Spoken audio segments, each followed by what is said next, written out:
Hi dear students, welcome to G centric. लीजिए अगली unit आपके लिए स्टार्ट कर रहे हैं। Unit number 5।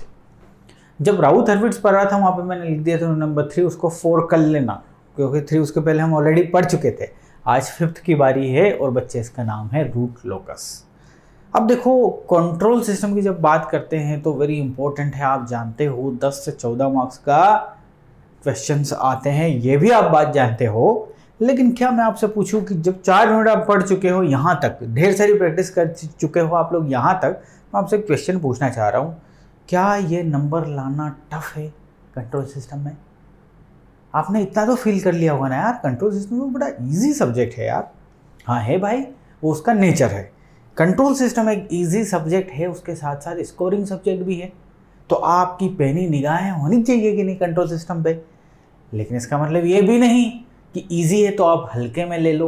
हल्के में नहीं लेना बॉस, हल्के में ले लिया तो कहानी पलट जाएगी। इतिहास गवाह है, हल्के में जब कभी भी किसी ने किसी को लिया है तो चीज़ें भारी पड़ जाती हैं। चलिए खैर ठीक है, रूट लोकस की स्टार्ट करते हैं। बेटा गेट बोर्ड ऑफ से सर इसका क्या महत्व है? अच्छा खासा महत्व है इसका, क्वेश्चंस आते हैं यहाँ से, है ना। ठीक है, रूपरेखा बनाते हैं और फिर स्टार्ट करते हैं। देखो, आप यूनिट 3 तक जो पढ़ के आए हैं वो क्या है? सब पहले आपने देखा बेसिक्स। पहले यूनिट में आपने बेसिक्स ऑफ कंट्रोल सिस्टम देखा। यहाँ पे आपने ट्रांसफर फंक्शन बनाया, आपने टाइम डोमेन एनालिसिस करी 3rd में, और 4th में बेटा आप स्टेबिलिटी में आए, यस और नो। कहने का मतलब ये कि इन तीनों यूनिट में आपने सिस्टम्स के बारे में समझा, एनालिसिस करी। किसी भी सिस्टम को डिफाइन करना है ट्रांसफर फंक्शन से कर सकते हैं सर, आपने देखा यूनिट 2 में। फिर उसकी टाइम डोमेन एनालिसिस करी कि टाइम के साथ साथ क्या क्या चीज़ें हमें चेक करनी होती है, कौन कौन से पैरामीटर देखने होते हैं, हमें देखने होते हैं उसका ट्रांजिएंट बिहेवियर। हमने पंखे वाला एग्जाम्पल भी दिया था, तो transient part, steady state part सब कुछ कर लिया। जब सिस्टम की डिज़ाइन की बात आई तो सिस्टम की स्टेबिलिटी अनिवार्य हो गई, यस और नो। सिस्टम जब भी कोई भी डिज़ाइन करेगा वो कैसा करेगा जी? स्टेबल, स्टेबिलिटी की बात आ गई।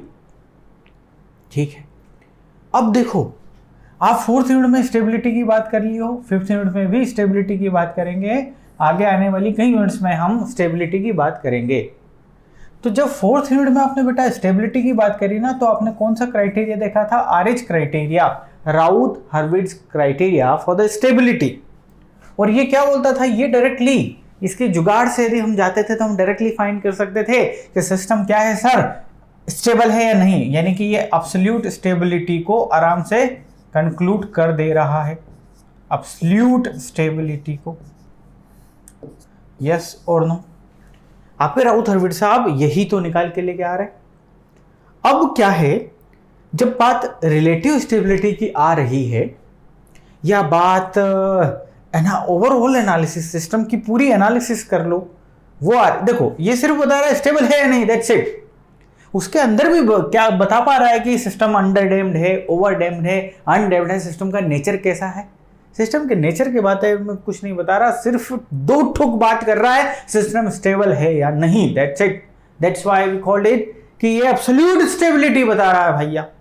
लेकिन बात रिलेटिव स्टेबिलिटी की थी, तो रिलेटिव स्टेबिलिटी में इससे फाइंड करना बड़ा कॉम्प्लिकेटेड काम है।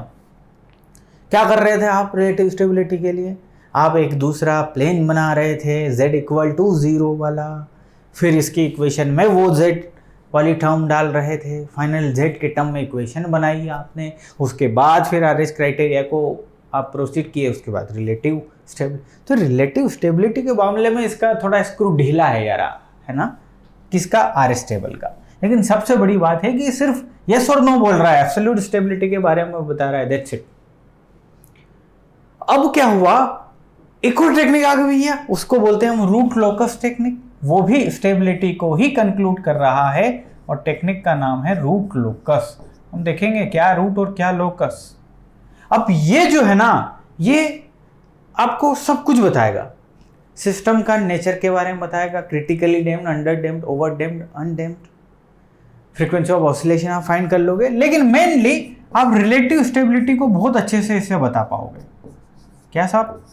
रिलेटिव स्टेबिलिटी के बारे में बता पाओगे। तो क्या इससे एब्सोल्यूट स्टेबिलिटी कंक्लूड नहीं कर पाओगे? कर पाओगे, लेकिन फिर वो इसके लिए थोड़ा सा टीडियस वर्क हो जाएगा फ्रॉम द रूट लोकस। आप एब्सोल्यूट स्टेबिलिटी फाइंड करना चाहते हैं, डायरेक्ट रूट लोकस करिए ना, easy simple method. Okay, but relative stability के लिए रूट लोकस जिंदाबाद है। अच्छा सर जिंदाबाद है तो क्या करें? बस उसी को हम पढ़ने जा रहे हैं बेटा। Root locus relative stability find करने के लिए द बेस्ट टेक्निक है। अच्छा सर, और रूट लोकस से क्या क्या करने जा रहे हैं हम? रूट लोकस क्यों? The question is why root locus? तो सबसे पहले आप रूट लोकस का पहला पॉइंट जब लिखेंगे तो वो रहेगा we can conclude the stability of given system. पहला पॉइंट लिख लीजिए, we can conclude of the system, पहला पॉइंट। दूसरा पॉइंट क्या? कंडीशनल स्टेबिलिटी के लिए k की वैल्यू भी आराम से बताएगा। So we can find out the k value for system stability, stable है, अनस्टेबल है, मार्जिनल स्टेबल है। तो दूसरा पॉइंट रहेगा we can find k values for system stability. Now इस स्टेबिलिटी का मतलब समझ जाइए कि इसके अंदर निहित है आपका क्रिटिकल डैम्प्ड है, मार्जिनल स्टेबल है, अनस्टेबल है या स्टेबल है, इसके अंदर निहित है। तीसरी बात करते हैं, we can find nature of the system. Sir क्या नेचर? अरे वही सिस्टम आपका अनडैम्प्ड है या अंडरडैम्प्ड है, वो सब। अनडैम्प्ड है, अंडरडैम्प्ड है, क्रिटिकली डैम्प्ड है या ओवरडैम्प्ड है, इसकी जानकारी हमें मिल जाएगी। We can find the k values for system stability, तो यहाँ भी लिख लीजिए मार्जिनल स्टेबिलिटी, स्टेबिलिटी, अनस्टेबिलिटी, इन तीनों के लिए हम फाइंड कर सकते हैं k की वैल्यू। और द मोस्ट इंपॉर्टेंट पॉइंट इसके अंदर लिखेंगे कि we can find the relative stability of the systems, या we can conclude relative stability. अच्छा सर, ये सारी मोटा मोटी चीजें हैं। अच्छा कैसे करेंगे, क्या करेंगे, अभी वो तो मेथड में हम सीखेंगे, है ना। चलो अब रूट लोकस की बात करते हैं। थोड़ी सी रूपरेखा हमने बना ली, अब रूट लोकस की हम बात करेंगे। ठीक है, तो सबसे पहले समझिए राजा कि व्हाट इज दिस रूट। भाई ये रूट जो है ना, ये है कैरेक्टरिस्टिक इक्वेशन का रूट।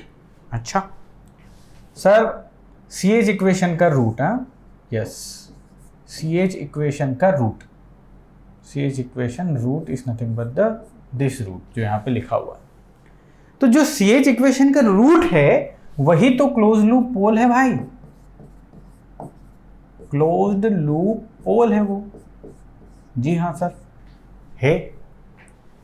तो इसमें क्या हो रहा है कि आपका जो रूट है, यानी कि जो पोल है, कैरेक्टरिस्टिक इक्वेशन का जो रूट है, उसका कंप्लीट पाथ आप बता देंगे। नहीं समझे? वेरी गुड, कोई बात नहीं, समझ में नहीं आया है कोई बात नहीं। This locus is nothing but the path. Path माने समझ गए। अब किसका पाथ है ये? उस रूट का, उस पोल का पाथ। लेकिन सर पोल का पाथ मतलब समझ में नहीं आया, डेफिनेशन से समझिए। Root locus means path of the closed loop poles when system gain varies from 0 to infinity. This is the definition कि सर सिस्टम का गेन हम करेंगे वेरी, और उस गेन के रिस्पेक्ट में root locus means path of the closed loop poles when system gain varies from 0 to infinity. Sir बिल्कुल भी समझ में नहीं आया। ओके कोई बात नहीं, एग्जाम्पल है मेरे पास, उससे सारी चीज़ ख़त्म कर दूंगा मैं। आपके पास एक है g of s, h of s, g of s मान लीजिए, ये लीजिए, is nothing but k by s। This is the open loop transfer function. But आप सिस्टम की जब बात कर रहे हैं, क्लोज लूप सिस्टम की, तो आपको क्या चाहिए? Characteristic equation, because characteristic equation ही the poles of close loop system, और क्लोज लूप सिस्टम के पोल्स को देख के ही आप स्टेबिलिटी के बारे में बताओगे, यस तो नो। तो चलिए अपन CLTF फाइंड करते हैं। CLTF, तो CLTF आ रहा है S प्लस K। हाँ, अच्छा, तो इस सिस्टम का पोल यदि आपसे कोई पूछे कि पोल क्या है, तो आप बोलोगे कि S plus K is equal to 0 sir, so S is equal to minus K sir, this is the pole. अच्छा, ये पोल है यार। पोल की डायरेक्ट वैल्यू रहती तो आप सिस्टम की स्टेबिलिटी बता देते ना तुरंत चुटकी में। इट्स लाइक कि S equal to -2, S equal to -2 लिखा होता तो आप क्या बोलते, stable system sir. S equal to -4, stable system sir. अच्छा, तो काम करते हैं K की वैल्यूज। ये सिस्टम का गेन है, this K is the system gain. Root locus means path of the closed loop poles या pole when system gain varies from 0 to infinity। अच्छा, सिस्टम का गेन है मेरे पास, पोल है, ध्यान से सुनिए जरा। ये S की वैल्यू है मिनट, यानी कि पोल की वैल्यू है, पोल की वैल्यू है वो है K।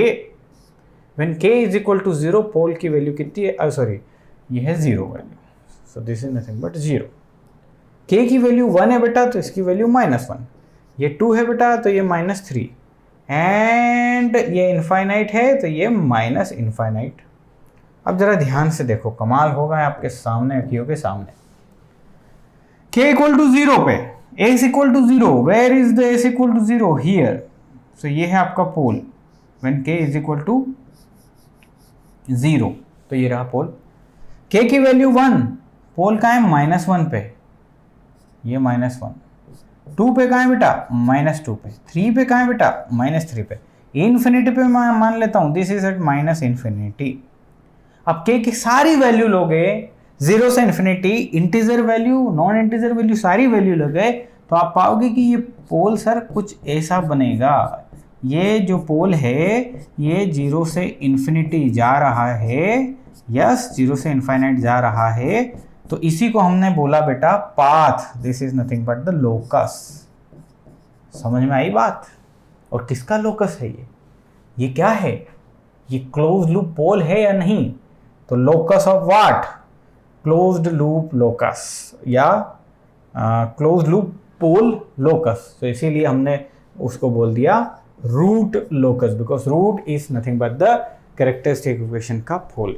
तो इसे क्या बोला, रूट लोकस। अच्छा सर, तो ये कहानी है। अच्छा सर, इसको देख के हमें क्या पता चला, हमें स्टेबिलिटी पता चल गई, ये सिस्टम स्टेबल है। K की वैल्यू कुछ भी रख दो, ये सिस्टम स्टेबल है ना, प्रोवाइडेड K की वैल्यू सिर्फ और सिर्फ ग्रेटर देन 0 होनी, आपका गेन ग्रेटर देन 0 होना। गेन यदि लेस देन 0 हो जाए, मतलब गेन नेगेटिव हो जाए, तो उसके बाद ये तो S इक्वल टू K आ जाएगा, पॉजिटिव आ जाएगा, और पॉजिटिव आ गया, RHS में आ गया तो अनस्टेबल सिस्टम है। तो इंटायर कहानी is for K greater than 0। Now K is the system gain. K को 0 से इन्फाइनाइट आप मूव करें तो जो रूट है उसका जो पाथ है that is the root locus. तो पहले डेफिनेशन पे, root locus means path of the closed loop poles या pole when system gain varies from 0 to infinite. अच्छा सर, इसके पता होने से क्या चला, इसके पता होने से ये चला, इस रूट लोकस से हमें क्या जानकारी मिल रही, देखो रूट लोकस से हमें ये जानकारी मिल रही कि जो पोल है ना, ये पोल की पूरी यात्रा आपने देख ली, इसका पूरा जीवन देख लिया K इक्वल टू 0 से इनफाइनाइट पे, और इसका पूरा जीवन है वो LHS में है। आप इस सिस्टम को स्टेबल सिस्टम बोलेंगे, यस और नो, ये सिस्टम जो है बेटा स्टेबल होगा। अब इसके बारे में बोल दिए, समझो जरा ध्यान से। आप रूट लोकस मेथड से इस सिस्टम के बारे में जानकारी दे दिए, तो ये रूट लोकस, इतनी सी छोटी सी टुच्ची सी बात समझ में आई ना आपको? ठीक है। अच्छा सर, तो ये ड्रॉ करने से मुझे ये पता चल गया, ठीक है। अब एक और मैं फंक्शन लेता हूँ, कम ओवर हियर। चलिए, मैं ले लिया ओपन लूप ट्रांसफर फंक्शन, और उसकी वैल्यू क्या है आपको दिखी दी, this is nothing but the open loop transfer function. Close loop transfer function बनाइए ना भाई। Close loop transfer function sir इसका क्या बन जाएगा, K divide by S square plus K। Yes और नो, रूट्स फाइंड करेंगे sir. So roots S square is equal to minus K and S is equal to plus minus j under root K. ये दो roots आ जाएंगे, कहने का मतलब S1 और S2। सो आप इसे कैसे कर लो कि S1 is equal to plus j under root K और S2 is equal to minus j under root K. These are the roots. Agree हो आप इस बात से? ठीक है सर, आई एम एग्री। अच्छा, तो चलो इसको हम देखते हैं, जरा इस प्लेन में ले चल के देखते हैं बड़े प्यार से क्या होता है भाई। अब सर यहाँ पे एग्जैक्ट वैल्यू तो है नहीं, के की वैल्यू 1 होती तो हम डायरेक्ट प्लस माइनस जे पे लिख लेते पोल को, लेकिन नहीं है। तो नहीं है तो कोई बात नहीं, बना लेते हैं ना भाई। ठीक है, क्या बनाते हैं, एस की वैल्यू, अब ये बाय डिफ़ॉल्ट ले लूँगा मैं ये वाला, और दोनों वैल्यू लिखते जाएंगे। ये वैल्यू है plus minus j under root के व्हेन के इज इक्वल टू 0 बेटा। तो ये क्या हो जाएगा, प्लस माइनस 0 यानी कि 0। तो चलो ये S1 एंड S2 ही ले लो, 2 पोल्स हैं हमारे पास। के की वैल्यू 1 ले लो बेटा। तो के की वैल्यू यदि 1 लोगे तो ये आ जाएगा प्लस माइनस जे। के की वैल्यू 2 ले लोगे तो ये आ जाएगा plus minus j under root 2। 3 ले लोगे तो plus minus j under root 3। 4 ले लोगे तो प्लस माइनस 2j। इनफाइनाइट ले लोगे सो प्लस माइनस जे इनफाइनाइट। कहानी कुछ ऐसी रहेगी। तो चलो इस कहानी को हम यहाँ पे बनाने की कोशिश करते हैं। 0 पे बेटा क्या है, 0 यानी कि दोनों रूट्स यहाँ पे है 0 पे। आगे बढ़ते जाइए, 1 पे आपने देख लिया ये है, यानी कि कुल मिला के ये पूरा एक्सिस कवर हो रहा है, देख लो आप भले, टिल इनफाइनाइट। सिर्फ और सिर्फ ये पूरा कहानी कवर हो रही है। ये देखो आपके जो रूट्स हैं वो के की इस वैल्यू पे सिर्फ और सिर्फ इमेजिनरी एक्सिस पे जा रहे हैं। और यदि बेटा आप कंप्लीट नॉन इंटीजर वैल्यूज भी कंसिडर कर लो, के की वैल्यूज फ्रॉम 0 टू इनफाइनाइट आपको देनी है, तो यू विल सी कि this is the root locus. सुनो ध्यान से, this is the root locus. अच्छा, अब किसी सिस्टम का आप खुद सोचो कि किसी सिस्टम का आपको ये जानकारी है, उसने नहीं बोला कि इसके रूट्स क्या है, आपको नहीं पता उसके रूट्स क्या है, क्योंकि रूट्स पता है तो आप बोल दोगे कि सर स्टेबिलिटी क्या है। तो आपको रूट्स नहीं पता भैया, आपको ये डायग्राम बना के वो दे दिया, बोले कि बता सिस्टम की स्टेबिलिटी को कंक्लूड कर, तो आप पूछोगे ये क्या है, तो बोलेगा ये सिस्टम के जो रूट्स हैं ना, क्लोज लूप पोल्स जो है ना, उनका पाथ है व्हेन सिस्टम गेन के वेरीज फ्रॉम 0 टू इन्फिनिटी। तो आप इसको देख के बोले, अरे भाई पोल सिर्फ और सिर्फ इमेजिनरी एक्सिस पे रहेगा, ना तो पोल ये इधर जाएंगे RHS में और ना ही ये LHS में जाएंगे।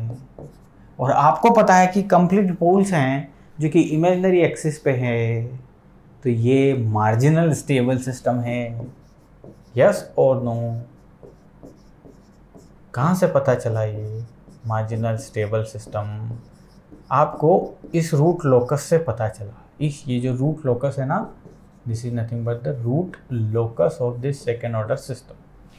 तो इस रूट लोकस से आपको ये पता चल गया कि सिस्टम जो है वो मार्जिनल स्टेबल सिस्टम है। तो जैसे कि पहला पॉइंट था कि सिस्टम की स्टेबिलिटी कंक्लूड कर पाओगे आप, बिल्कुल कर पा रहे हो आप, धड़ल्ले से कर पा रहे हो, समझिएगा बात को। अच्छा, तो सर ये है कहानी, ये है कहानी, ये रूट और ये लोकस। अभी भी रूट लोकस स्टार्ट नहीं किया, एक और एग्जांपल लेंगे, वहाँ से आपके दिमाग में कुछ डालेंगे और फिर स्टार्ट करेंगे। चलिए, ये एक सिस्टम ले लिया मैंने आपके लिए। अच्छा सर, इसका ये फॉरवर्ड पाथ गेन है, नेगेटिव फीडबैक है, यूनिटी फीडबैक है, एंड इसके लिए हम एनालिसिस करते हैं हमारे रूट लोकस की। तो इसके लिए हम सबसे पहले ट्रांसफ़र फंक्शन चाहिएगा। ठीक है, ट्रांसफ़र फंक्शन फाइंड करते हैं और वो होगा C of S divide by R of S, transfer function. So क्या हो जाएगा, K1 K2 divide by, formula लगा रहा हूँ मैं, कुछ विशेष चीज़ नहीं कर रहा हूँ, ए square plus 10s plus K1 और K2, ये आ जाएगा। K1 K2 की जगह K लिख लेते हैं, ठीक है। काम करते हैं, K1 K2 को रिप्लेस कर देते हैं K से। सो ये हो जाएगा K divide by, K divide by A square plus 10s plus K, ठीक है। और यहाँ पे आप लिखें कि K is equal to K1 K2, ये हमने मान लिया। Now that is the transfer function. So इस ट्रांसफर फंक्शन की कैरेक्टरिस्टिक इक्वेशन से सारा माजरा होगा, बिकॉज रूट्स तो हम कैरेक्टरिस्टिक इक्वेशन से ही फाइंड कर सकते हैं। So A square plus 10s plus K is equal to 0। इसके रूट्स निकालने की कोशिश करते हैं। चलिए तो फिर इसके रूट्स क्या हो जाएंगे, s1 s2 is equal to, formula लगाएं, माइनस बी प्लस माइनस वाला। So minus B plus minus under root of B square minus 4ac divide by 2a, यही फार्मूला होता है। Okay sir. So minus B बोले तो minus 10 plus minus B square यानी कि 100 minus 4ac, 4a की value है 1 यानी कि 4k डिवाइड बाई 2, ठीक। सो आपके रूट्स क्या हो गए, यहाँ पे लिखने की कोशिश करता हूँ मैं, s1 and s2 is equal to 2 से डिवाइड भी कर दीजिए। सो ये जब 2 से डिवाइड करेंगे तो ये हो जाएगा -5 plus minus under root of 2 को जब अंदर जाएंगे तो ये बन जाएगा 25 माइनस k। आपका 2 गायब हो गया, 2 को हमने विलुप्त कर दिया है। अरे इसके जब अंडर रूट में नीचे 2 आएगा, बाहर 2 है अंदर 4 रहेगा ना, क्योंकि 4 बाहर आ जाए 2 बन जाएगा। वैसे समझ ही गए हो आप, सिंपल जी मैथमेटिक्स है यार, क्यों करवा रहे हो यार, ठीक है।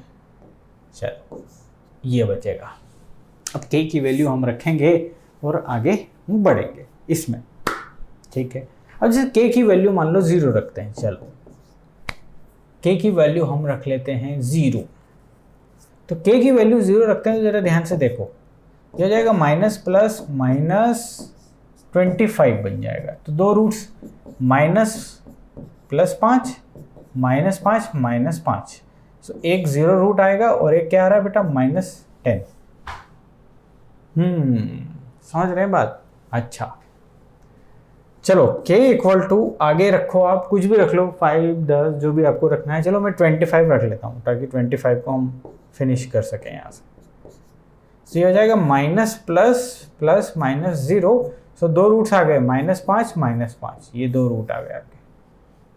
सारी वैल्यूज ऐसे रख देंगे, रूट्स फाइंड कर लेंगे। तो जो रूट्स बेटा आपके आएंगे वो कुछ इस प्रकार से वैल्यूज आएगी, मैंने ऑलरेडी लिख दी। 0 पे क्या वैल्यू आई आपको तो पता चल ही गया है कि ये सर 0 पे वैल्यू आई, k की वैल्यू 0 रखी, एक रूट -10 था, एक 0 था। ऐसे ही जब k की वैल्यू 5 रखोगे बेटा ये आएगा। क्रॉस वेरीफाई कैसे करोगे, जब खुद से हाथ चलाओगे भाई, खुद से निकालो ये वैल्यू। 25 जब रखा था तो -5 दोनों वैल्यू आई थी या नहीं आई थी। सिमिलरली बढ़ते जाइए आगे, ये सारी वैल्यूज मैंने रख दी। अब इनका क्या करेंगे, इन वैल्यूज का हम तेल निकालेंगे अब, ठीक है। सारी वैल्यूज सर रूट्स हैं, रूट लोकस की बात हो रही है, समझते जाइए बेटा। रूपरेखा बहुत महत्वपूर्ण है जीवन में, ठीक है। सब समझोगे आप, मैं क्यों पापड़ बेला, डायरेक्ट रूट लोकस बता सकता था, ये डेफिनेशन ये कहानी नहीं करना मुझे, आपको अंदर से जी एकदम गहराई से आपको निकालना है मुझे इस चीज में।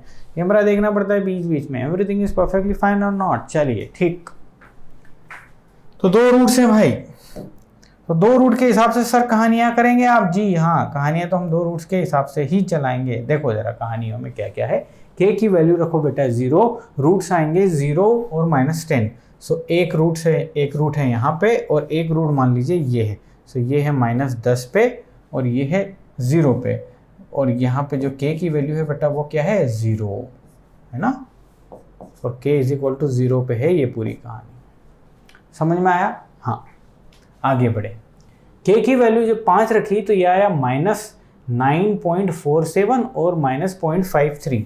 -0.53 नियरली यहाँ मान लेता हूँ और एक रूट यहाँ मान लेता हूँ, बिकॉज एक है -9.47 और k की वैल्यू बेटा यहाँ पे क्या है 5 है। k की वैल्यू यहाँ क्या है, यहाँ पे भी 5 है। आगे बढ़े, k की वैल्यू 10 रखें तो एक आ रहा है 1.13, सो हियर इट इज लगभग यहाँ पे होगा, और एक आ रहा है 8 पॉइंट समथिंग 8.87 माइनस में ये है, लेकिन यहाँ पे जो k की वैल्यू है बेटा वो कितनी है बताएंगे जरा। k की वैल्यू किस पे लिख रहा हूँ मैं, 10 पे लिख रहा हूँ, यस। आगे बढ़ते जाइए 25 पे हम पहुँच जाते हैं। इन बिटवीन आपको 15 पे भी मिलेगा, आपको 20 पे भी मिलेगा, और अब 25 पे लिखते हैं। k इक्वल टू 25 पे वो भी -5 वो भी -5, तो यहाँ पे दो रूट आपस में मिल जाएंगे और ये वैल्यू है k इक्वल टू 25 की। k इक्वल टू 25 पे दोनों मिल चुके हैं। अब जैसे ही आगे बढ़े 30 पे k इक्वल टू -+2.24 और एक हो रहा है माइनस 2 पॉइंट कॉम्प्लेक्स कॉन्जुगेट हो गया, तो -5 तो ये फिक्स हो गया। अब एक ऊपर बढ़ रहा है एक नीचे बढ़ रहा है ना, -5 2.24 ऊपर -2.24 नीचे। सिमिलरली आप सारी वैल्यूज डालते जाइए तो रूट्स अब ऐसे हो गए। वाह सर ये तो कमाल हो रहा है।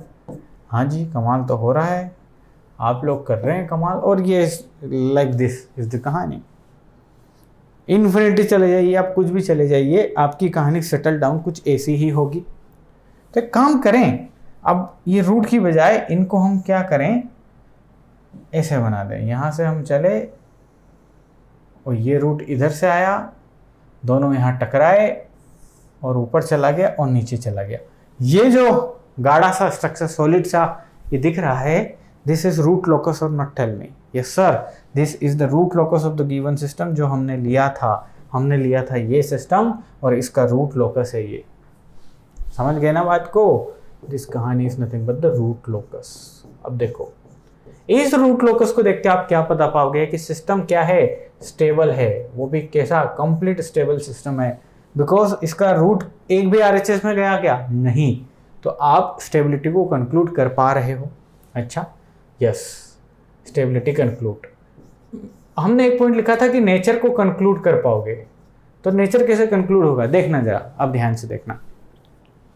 k की वैल्यू 0 से 25, k की वैल्यू 0 से जब 25 हो रही है, 0 से 25, ध्यान से देखो। k जब 0 से 25 जा रहा है उसमें एक रूट इधर है एक रूट इधर है, एक रूट इधर एक रूट इधर एक रूट इधर एक रूट इधर।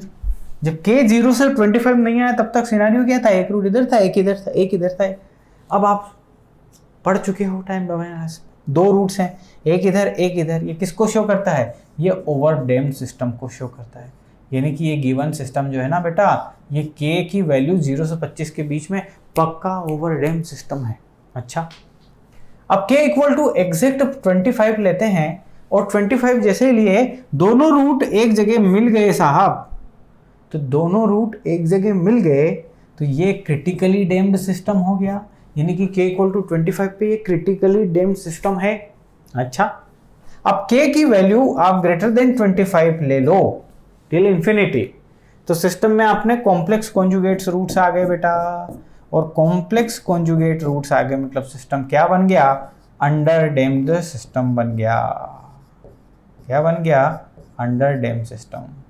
क्या ये सिस्टम मार्जिनल अनडैम्ड सिस्टम बन सकता है, no, it can't be undamped at any value of k, because आपका इमेजिनरी एक्सिस किसी भी वैल्यू ऑफ k के लिए कवर है ही नहीं। तो आपने सिस्टम के नेचर को भी कर दिया। अब ठहरिए जरा, सुनिए जरा। वो क्या सुनना है सर, सेकेंड ऑर्डर तक तो ठीक था सर, 3 ऑर्डर आ जाएंगे, 4 ऑर्डर की इक्वेशन आ जाएगी, तो रूट्स कैसे फाइंड करूं, क्योंकि आपने पहले रूट्स फाइंड किया और रूट्स फाइंड करने के बाद पापड़ बेले, और पापड़ बेलने के बाद ये कहानी करी आपने और इसे रूट लोकस बोल दिया। तो ऐसा करेंगे तो हो गया कल्याण। जी हाँ, ऐसा नहीं करना है। रूट लोकस मेथड में कैसे एग्जीक्यूट करना है वो तो अगली क्लास में हम सीखेंगे। लेकिन प्रॉब्लम क्या है कि भाई रूट लोकस आप कर रहे हो, रूट्स का लोकस क्रिएट कर रहे हो, तो ये डायरेक्ट ऐसे एनालिटिकली नहीं कर सकते, क्योंकि सेकंड ऑर्डर तक तो ठीक था, जैसे ही जैसे ऑर्डर बढ़ रहा है ये काम मुश्किल हो जाएगा, और ये काम मुश्किल हो जाएगा तो फिर रूट लोकस की मतलब और महत्व रहेगी ही नहीं। तो यस, अब हम इसको थोड़ी सरल तरीके से करेंगे। सरल तरीके से कैसे करेंगे, क्या है अप्रोच? सरल तरीके से ऐसे होता है बेटा कि आप देखो जरा, ये सिस्टम है, मैं यदि आपसे पूछूं कि इसका OLTF क्या है तो आप बोलोगे sir K1 K2 divide by this S plus 10। Open loop transfer function sir, एकदम पोल लोकेशन रूट सारी चीजें पता है, तो कुछ ऐसा करो कि ओपन लूप ट्रांसफर फंक्शन से हम एग्जीक्यूट करें। लेकिन हम तो स्टेबिलिटी क्लोज लूप की कंट्रोल की करनी है, क्लोज लूप कंट्रोल सिस्टम के लिए अपने को स्टेबिलिटी करनी है, तो सर ओपन लूप सिस्टम का कुछ रिलेशन कर दीजिए क्लोज लूप से। इधर मतलब आप करो इसके लिए, काम हो उसके लिए। जैसे क्रिकेट में नहीं होता है, एक प्लेयर, गली क्रिकेट में प्लेयर इंजर्ड हो गया मान लो, तो उसकी जगह दूसरा रनर अप भेज देते हैं, जो उसका रन लेगा, वो उसको सिर्फ मारना है, भगने का काम उसका जो रनर वाला बंदा रहेगा, वो रनर मैन या जो भी बोलो, वो करेगा भाई। तो वो जो करेगा वो रन उसका माना जाएगा कि इसका माना जाएगा? इसका माना जाएगा। तो अब यहाँ पे अगली क्लास में आप एक ऐसा जुगाड़ देखने वाले हो, या रूट लोकस मेथड में स्टार्टिंग में जो हमें चाहिए होता है वो चाहिए होता है ओपन लूप ट्रांसफर फंक्शन। अभी एक ऐसे ही मैं बोल देता हूँ, आपको अगली क्लास में क्या हो जाएगा, क्लियरिटी आ जाएगी कि क्या करने वाला है। रूट लोकस मेथड में हम क्या करने वाले हैं सुनिए जरा ध्यान से। अभी रूट लोकस स्टार्ट नहीं हुआ है, अभी सिर्फ बेसिक बात हो रही है। रूट लोकस में हम लेके चलेंगे G of S H of S को। इसकी एनालिसिस में जो भी आप सीखोगे, आप ओपन लूप ट्रांसफर फंक्शन को लेके चलोगे, जैसे कैरेक्टरिस्टिक इक्वेशन को लेके चले थे राउथ हर्विट्ज में, यहाँ ओपन लूप ट्रांसफर फंक्शन को लेके चलोगे। कंप्लीट प्रोसीजर इसके बेसिस पे है। अच्छा, OLTF लोगे और आप रूट लोकस ड्रॉ करोगे बाय मेथड्स जो हम आपको बताएंगे, सिखाएंगे, वही तो पढ़ना है रूट लोकस में। रूट लोकस ड्रॉ करेंगे तो बेटा रूट लोकस ड्रॉ करेंगे, और उसमें जो भी स्टेबिलिटी कंक्लूड करोगे ना, स्टेबिलिटी जो भी बताओगे करोगे, वो stability close loop transfer function की होगी। ये कैसी बात कर दी सर आपने रूट लोकस ड्रा किया ओपन लूप ट्रांसफर फंक्शन को देख के, और उस रूट लोकस को एनालिसिस करके आप स्टेबिलिटी बना पा रहे हो क्लोज लूप ट्रांसफर फंक्शन की। जी हाँ, यही जादू है जो हम अगली क्लास में देखेंगे। अब इससे क्या होता कि रूट लोकस में OLTF को टारगेट इसलिए किया कि OLTF से हम चीज़ों को आसान बना पाएंगे। CLTF कॉम्प्लिकेट कर दे रहा है, जैसे कि सेकंड ऑर्डर तक तो रूट फाइंड कर लिए, third order, fourth order, fifth order, six order की इक्वेशन रूट ही फाइंड नहीं कर पाएंगे, तो रूट लोकस ड्रॉ कैसे करेंगे? तो रूट लोकस मेथड में ओपन लूप ट्रांसफर फंक्शन को टारगेट करके पूरी प्रोसीजर दी गई है, और उस प्रोसीजर से जो भी ड्रॉ होगा उसे रूट लोकस डायग्राम बोलेंगे। लेकिन उस रूट लोकस डायग्राम में जब स्टेबिलिटी देखेंगे ना, तो वो क्लोज लूप ट्रांसफर फंक्शन की ही निकल के आएगी। लेकिन कैसे, इसकी बात करेंगे हम अगली क्लास में। Bye bye.